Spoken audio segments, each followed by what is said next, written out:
a very uniform red patch that kind of had a circular white line around it, and over the next few days it expanded.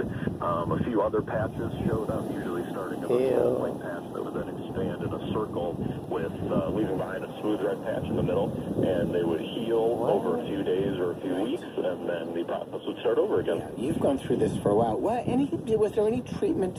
So you said the steroid cream. Have you done that? Any other treatment that your ENT doc has actually given you? No, nothing that he gave me specifically.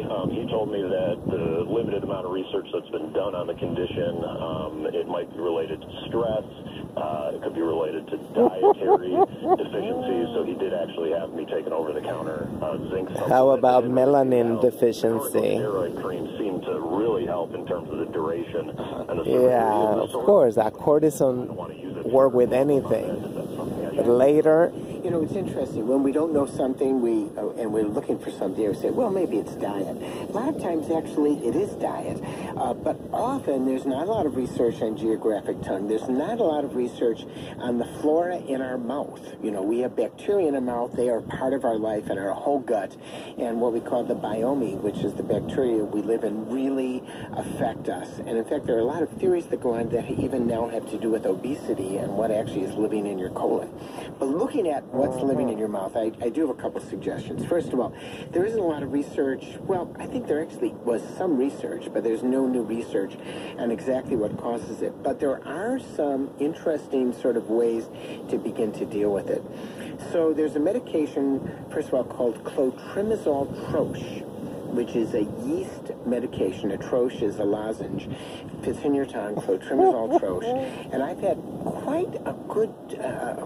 I've had some experience with that. It's sort of beginning to change the flora of your mouth. So one of the things I'd recommend, that's a prescription drug. Call your doc. Got a yeast infection in the tongue. Clotrimazole troche. It's CHLORTRIMAZOLE, or roughly like that. I always use spell checkers since I never know these. And what I would do is take it 5 times a day for about 10 days. We get a couple of refills. Some people actually have to take it for like 30 or 40 days, and it changes the yeast in your mouth. Well, all we're doing is we're changing yeast that may be overgrown in your mouth. That's all it is. It's an anti-yeast thing. In addition to that, what you want to do is then repopulate your mouth with a probiotic that's lactobacillus 3 or 4 times a day. Or simply go and get some yogurt with active culture, eat it very slowly. Yogurt is lactobacillus, and it just repopulates your mouth with that. And often that's something that will begin to get a geographic tongue or practically any tongue abnormality out of control. Usually there's a yeast issue, or whatever, you know, it's an anti-yeast product, but it really changes lots of other things besides molds that are in your tongue. And that's what I would try. And I think you're right about the steroid cream. It may work on a temporary basis, but a steroid cream is a significant thing. It's not like the anti-yeast that I would recommend. Get rid of the yeast, repopulate with lactobacillus.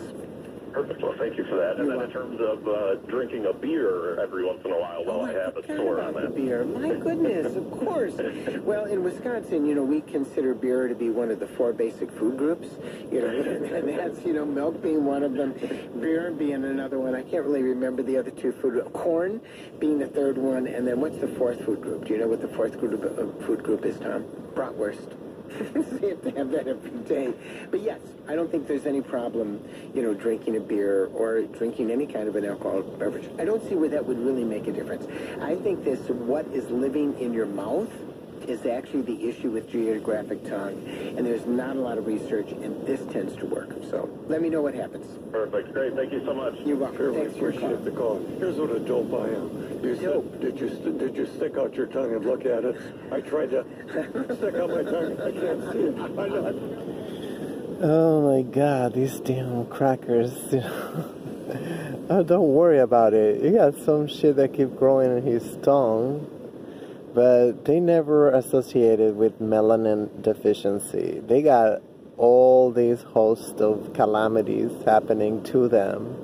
You know, I mean, I see them on the bus now that the buses are free. Shit, it's like they're falling apart. I just but notice, you know, how it was like never saying it's like ew. It's like, I mean, this guy keep having this shit growing in his tongue. You know, I mean, of course they don't want to hear about, I mean, they do, but they don't preach it. You know, holistic medicine or herbs. You know, well, whatever. You know, fuck him. Study. BMJ, part of a lot of observational studies, no proof absolutely how do you control over 20 years how much sugary drinks people do, but you do it through a questionnaire. It's roughly 100,000 people, average age